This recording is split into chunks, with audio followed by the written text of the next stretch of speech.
अब हम बात करने वाले हैं एक ऐसे सब्जेक्ट पर जो लोगों को बड़ा अट्रैक्ट करता है और वो है एक लफ्ज़ सेल।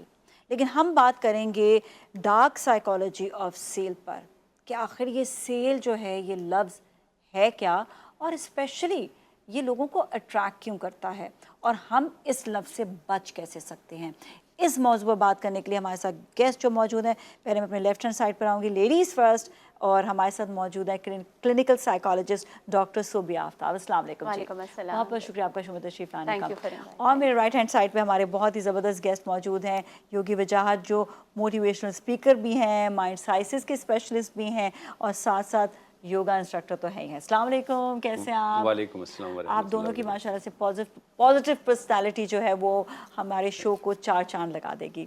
अच्छा, जो ये लफ्ज़ है सेल, सबसे पहले तो मैं एक चीज़ बताऊं कि दुनिया भर में सेल जो है वो लोगों को लफ्ज़ बहुत अट्रैक्ट करता है। वो इसलिए करता है कि ये हमारे माइंड के साथ खेलते हैं कि दुनिया में वैसे भी एक तो ये चीज़ कि बहुत ज़्यादा जो इन्फ्लेशन भी आ रहा है, लोगों के पास ख़रीदने की ताकत भी कम होती चली जा रही है, तो उस पे ये लफ्ज़ बहुत ज़्यादा इस्तेमाल होता है। दूसरा, वो ब्रांड्स, जो बड़े ब्रांड्स होते हैं जिनके नाम को पहनने के लिए लोग तरस रहे होते हैं और वो ये चाहते हैं, वो लोगों के माइंड के साथ ही खेलते हैं ना। सेल का जैसे ही वो ब्रांड्स लफ्ज़ लगाते हैं तो उसके बाद उस आउटलेट पे लाइन लग जाती है।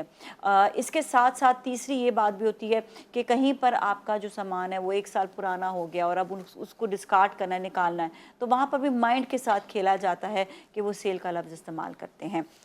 तो सबसे पहले तो मैं ये जानना चाहूँगी कि ये सेल की एक्चुअली हमारी जो माइंड है सेल के हवाले से वो क्या कहता है। जी, thank you for inviting me Nazia. अच्छा, सेल का जो वर्ड है, देखिए हम जब भी कोई प्रोडक्ट बनाते हैं, ठीक है, हमारा मेन पर्पस क्या होता है? उस प्रोडक्ट को सेल करना। अच्छा, now there is a lot of scientific evidence based researches हैं जिसमें ह्यूमन बिहेवियर को स्टडी किया गया कि उसको परसुएट कैसे किया जा सकता है, यानी किस तरह से उनको इन्फ्लुएंस किया जा सकता है, कन्विंस किया जा सकता है कि वो आपका प्रोडक्ट खरीदें। 3 बेसिक नीड्स हैं, लोग खरीदते क्यों हैं। हाँ। एक आपकी जो है उसमें स्टेटस है आपका, उसमें सिक्योरिटी आ जाती है। सेकेंड, आपकी जो मोटिव होता है वो नीड होती है, मेरी ज़रूरत है इसलिए मैं ख़रीदती हूँ। थर्ड ये होती है कि मेरे इर्द गिर्द के जो लोग हैं ना वो इन्फ्लुएंस करते हैं मुझे, जैसे हम कहते हैं सोशल इन्फ्लुएंस। तो हमारी जो सारी सेल्स है ना, जो हमारे मार्केटर्स हैं, वो इन्हीं 3 नीड्स के गिर्द जो है वो घूम रहे होते हैं। बस उन्हें वो दुखती रग आइडेंटिफाई करनी है कि जिस पे वो हाथ रखें और उनका प्रोडक्ट जो है वो सेल हो जाए। तो अब बेसिकली जो लोग, जैसे आपने बात की कि उनको तो सेल आउट करना है, ठीक है, वो जब अपना बल्क में बनाते हैं प्रोडक्ट तो वो उसमें अपना प्रॉफिट भी रखते हैं। उन्हें ये भी पता है कि ये इतना आइटम इसमें से सेल आउट होगा, ये इतना प्रोडक्ट है जो रिमेनिंग रह जाएगा। अब इसका जो बेसिकली प्रॉफिट है, यानी इस पे जो उन्होंने इन्वेस्टमेंट की है उसको कैसे कवर अप करना है, तो वो बड़े आराम से उसको सेल में जो है कवर अप कर लेते हैं। दिस इज व्हाट, अगर आप मार्केटिंग साइकोलॉजी इसको आसान लफ्जों में मैं ऐसे समझाऊंगी कि एक प्रोडक्ट होता है, जिस तरह एक ब्रांड है, उसने यहाँ पे तो मैंने कहा ना कि साल पुराना जो उसका प्रोडक्ट रखा हुआ है वो तो उसको बेच देगा कि उसमें एक्स्ट्रा लार्ज साइज़ रह गया है या उसमें स्मॉल साइज़ रह गया और कोई साइजेस है नहीं है, एक्स्ट्रा स्मॉल रह गए साइजेस। लेकिन एक सेल वो होती है जिसमें बड़े ब्रांड्स स्पेशली वो प्रोडक्ट बनाते हैं और वो बनाने के बाद वो प्रोडक्ट, ये समझ लें कि अगर वो एक आउटफिट बना रहे हैं या एक प्रोडक्ट वो बनाते हैं 5,000 का जो नॉर्मल होता है, लेकिन वो सेल पे वही प्रोडक्ट बनाएंगे 1,000 रुपये का और उस पर भी प्रॉफिट मार्जिन रखेंगे, लेकिन उसकी क्वालिटी वो क्वालिटी नहीं होती है जो उस ब्रांड का एक मखसूस अंदाज़ है। वो बहुत लो क्वालिटी पे वो प्रोडक्ट बनाया जाता है, आपको लो क्वालिटी पे सेल करते हैं, लेकिन प्रॉफिट वो वहाँ से भी कमा रहे होते हैं और वो आप सबको बेवकूफ़ बनाते हैं। तो लेकिन अगेन ह्यूमन साइकोलॉजी के हमारे जो प्रॉब्लम है कि मैंने तो यही वाला ब्रांड ख़रीदना है, आज मैं ये ब्रांड पहन कर आई हूँ, तो अब वो सेल अट्रैक्ट करके, क्योंकि वो अफोर्ड नहीं कर सकता था, लेकिन उसे सेल की अट्रैक्शन में वो गए वहाँ पर और उन्होंने ख़रीदा भी। पहले तो ये कि डॉक्टर साहिबा ने और आपने ख़ुद भी बहुत मुनासिब अंदाज में इसकी तशरीह कर दी, लेकिन जो नुक़्ता नज़र जमहूर है, यानी आम लोगों का जो कॉन्सेप्ट है, उस हवाले से अगर मैं बात करूं तो मैं इस सेल को एक और लफ्ज़ देता हूं। हाँ। कि जब आपका मूड ना हो ना ख़रीदने का कुछ, फिर भी आपको मजबूर कर दिया जाए कुछ ख़रीद लें, दैट्स कॉल्ड सेल। आप घर में बैठे थे, अचानक आपको पता चला चीज़ें सस्ती मिल रही हैं, हालांकि वो नहीं लेना है, लेकिन वो क्योंकि सस्ती का कॉन्सेप्ट है तो भागे चले गए। तो जब कि कोई ख़रीदने के मूड में ना हो और उससे कोई चीज़ खरीदवा दी जाए, एंड देन वहाँ पे एक लफ्ज़ इस्तेमाल किया जाता है सेल। इंसानी नफ्सियात है, हम चाहते हैं शॉर्टकट, हमें पसंद है, हमें लगता है कोई चीज़ सस्ती मिल जाए। और बुरा मत मानिएगा, मैं किसी मखसूस तबके और उसके लिए नहीं कह रहा, मैं तो हैरान होता हूँ कभी कभी। और ऐसे मनाजिर मैंने रोडों पे मुख्तलिफ त्योहारात पे देखे हैं। तो मेरे एक उस्ताद मोहतरम प्रोफेसर मुईज़ हुसैन साहब, मेरे उस्ताद कहते हैं, कुछ लोग होते हैं जिनको जहर की पुड़िया भी अगर मुफ्त में दूँ ना तो कहते हैं 2 चाहिए, 1 नहीं चाहिए। मुफ्त में मिल रही है ना, मुफ्त में मिल तो रही जब है। मुफ्त में जहर मिल रहा है तो कम से कम 2 पुड़िया तो मिले, 1 पुड़िया का क्या फ़ायदा। तो अगर ये नौबत आ जाए जहन की, तो फिर नफ्सियात का इस्तेमाल बड़ी कंपनियां करेंगी। और इसमें कोई शक नहीं है कि कोई भी शख्स, याद रखिएगा, नुकसान में कुछ नहीं देता, उसको फ़ायदा होगा तो कुछ उस देगा। कंपनी को फायदा ही है। अब वो कैसे लोग ये समझ लेते हैं कि ये 1000 की चीज़ है जो मुझे 300 की मिल रही है, तो ये तो फिर मैं पख्तून हूँ जी, ये तो फिर वही वो कालीन वाला हाल हो जाएगा कि शुरू हम 10 लाख से करते हैं और 3000 में देके चले जाते हैं। तो ये तो कॉन्सेप्ट समझने की बात है। और हमारे यहाँ ऐसा फिर भी वो बिल्कुल 3000 में नुकसान नहीं होता नहीं उसको। नहीं, बिल्कुल नहीं होता। हम पख्तून हैं जी, पागल हो गए, नुकसान करेंगे, ऐसा बिल्कुल नहीं करते। देखिए, अगर इंसान लालच में नहीं आए तो फिर बहुत बचा रहता है। हर चमकती हुई चीज़ सोना नहीं होती। हमने सुना है कोई इंसान किसी के लिए काम नहीं करता, लोग सब अपने फ़ायदे के लिए करते हैं। ये हमारे सामने है। कोई भी फिर नहीं क्यों होता है? तो डॉक्टर साहब ने बहुत खूबसूरत अंदाज में वो बता दिया। इंसानी साइकोलॉजी ये है कि उसको ऐसा लगता है कि ये चीज़ जो है ये ब्रांड है। जो आपने भी कहा, ये मेरे सीने पे ब्रांड लिखा होगा तो पता नहीं क्या लग जाएगा। हालांकि मैंने बस में लटक के जाना है, W11 में जाना है, लेकिन अगर एडिडास लिखा हुआ है तो क्या बात है जी। अब मुझे बिल्कुल नहीं पता कि ये कौन लोग पहन रहे थे और मैं कहाँ पहन रहा हूँ, ये अलग बात है।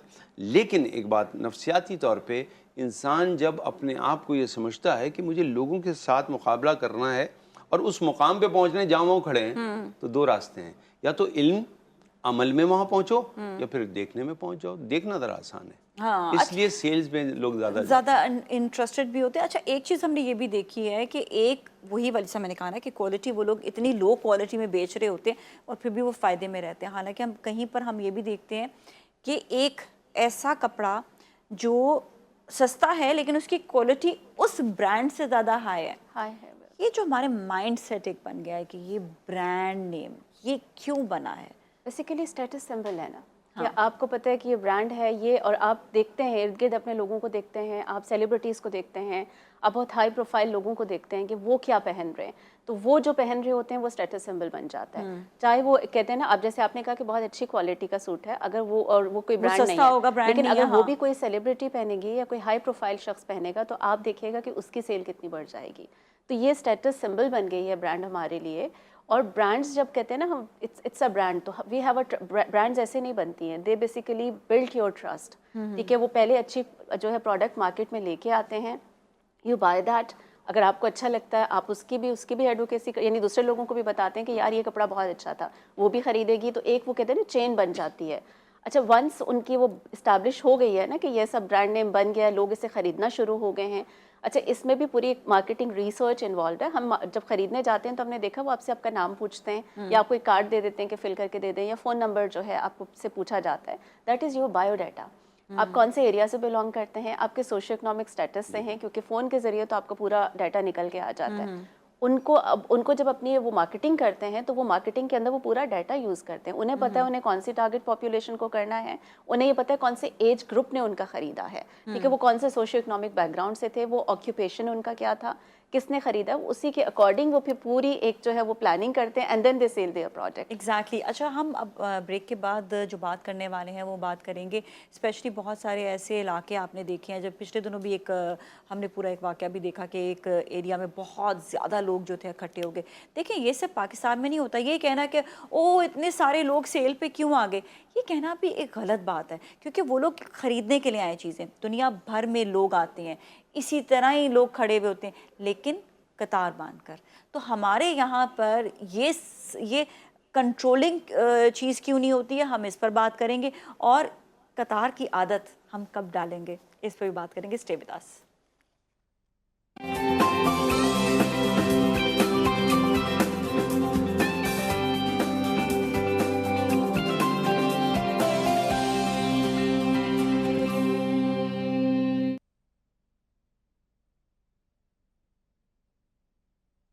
जी, और आज हम बात कर रहे हैं सेल्स के हवाले से, स्पेशली हम उसकी डार्क साइड बताना चाह रहे हैं कि क्या ये सेल लफ्ज़ जो है हमारे दिमाग को कैसे ये अट्रैक्ट करता है और किस तरह से आप जो है उस जगह पर पहुंच जाते हैं। मतलब उस जगह पे क्या आप देखेंगे कि आपको अगर इंटरनेट पे भी कहीं पर नज़र आएगा ना सेल का लफ्ज़, आप फ़ौरन उस पर क्लिक ज़रूर करेंगे, ख़रीदना हो नहीं ख़रीदना, क्लिक ज़रूर करेंगे। दैट मीन्स आप आ जाके चक्कर ज़रूर लगाएंगे उस जगह का। अच्छा, अब हम जो बात करने वाले हैं, हमने क्योंकि आपको बताया कि सेल्स क्यों लगाई जाती हैं, किस तरह से अट्रैक्ट करते हैं। अच्छा, अब हम थोड़ी सी बात करेंगे क्योंकि एक वाक़या भी हुआ और ऐसे कई वाक़यात भी हो चुके हैं कि सेल्स जहाँ पर लफ्ज़ आ जाता है वहाँ पर लोगों का हजूम भी आ जाता है। तो इससे ये पाकिस्तान में नहीं है, इसको ये चीज़ मत बोलें कि जी वहाँ पर इतना हजूम लग गया था।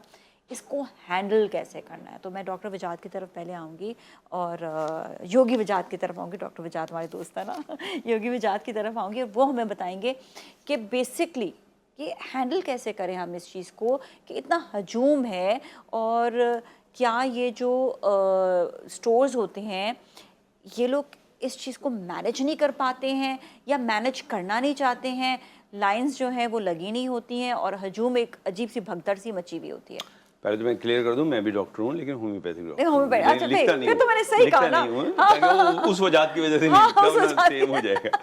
देखिए, जाहिर बात है किसी स्टोर का काम सेल है। जूम को मैनेज करना तो उसका काम नहीं, वो तो फिर एडमिनिस्ट्रेशन का काम है। और लेकिन ये कि कोऑर्डिनेशन का वहाँ फुकदान लगा, और ऐसा अक्सर हुआ है। ये वाक़या पहला नहीं हुआ, इससे पहले हमने ट्रक के हवाले से देखा। हमने जब कोई डिज़ास्टर आया तो हमने देखा कि वहाँ जब इमदाद का सामान गया तो भी ये हुआ। असल में मैं ज़ाती तौर पे आज उम्र के उस हिस्से में जहाँ पे मैं 60s क्रॉस कर चुका हूँ, मैं ये कहते हुए बड़ा तकलीफ़ होती है कि हम तरबियत के मामले में कहीं ना कहीं फेल होते जा रहे हैं।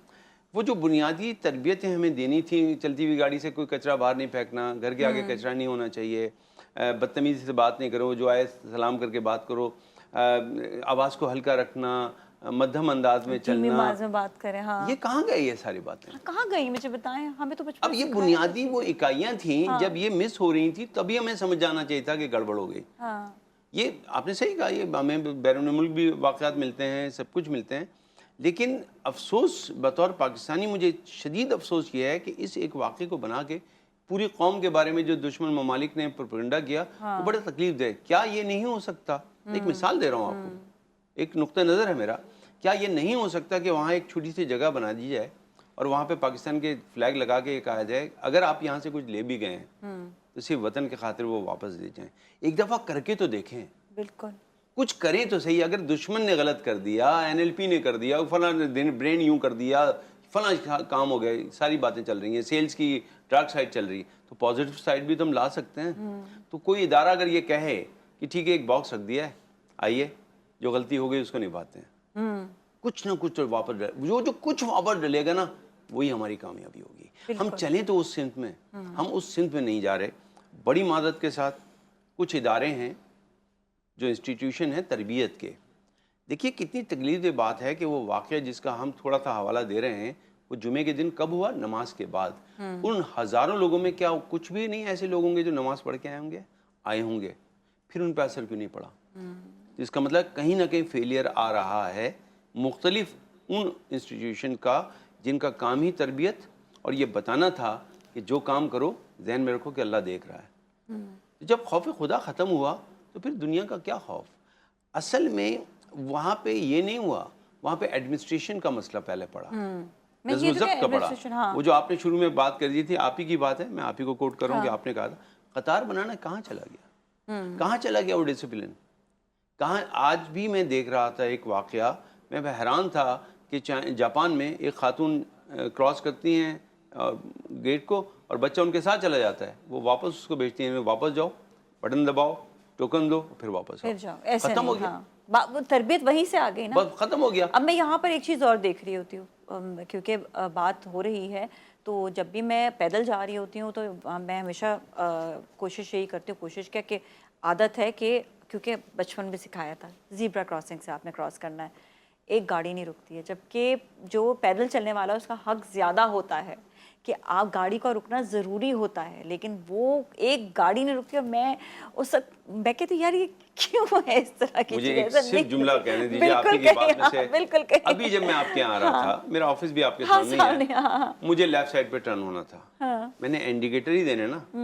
मैं चीख के तो गाड़ी में से नहीं बोल सकता, लेकिन माशाल्लाह सारे लोग इधर से निकल रहे थे और आखिर में वो मोटरसाइकिल वाला बचते बचते निकला है, हाँ, लेकिन निकला उसी कि साइड से। जब मैं मैं कह पहले रहा चला हूँ, जाऊं। एक रिक्वेस्ट कर रहा हूँ ना, तो जब हमारे माशरे में या हमारे किसी भी माशरे में आप रिक्वेस्ट को रिक्वेस्ट ही नहीं मान रहे।